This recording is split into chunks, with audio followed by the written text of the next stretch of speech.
خیزانانا که ay bade cihan خیزانم ماتنینه. Hayatım, Efendim canım. burada ne anlatmak istiyor? Çok merak ettim. Tercüme eder misin? Tabii aç dinleyeyim. Azerdalu menden okem ay male vazır zahfen kaşmerin cengenene portekin kundene mıtır böjün kahve ve male vel vasirine Kardeşi. hadi Rabbin o kedine khabikem rüca sece keda dalarım yakunta. Hayatım, merak ettim. Boş ver ya. Hadi ama.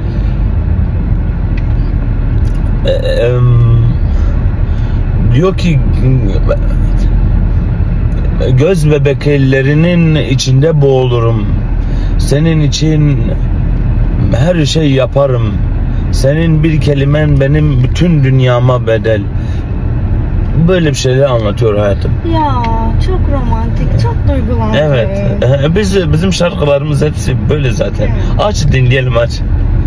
Çekiş mıra vecebine hayla dilay hayla dilay derde basa babe devlo mende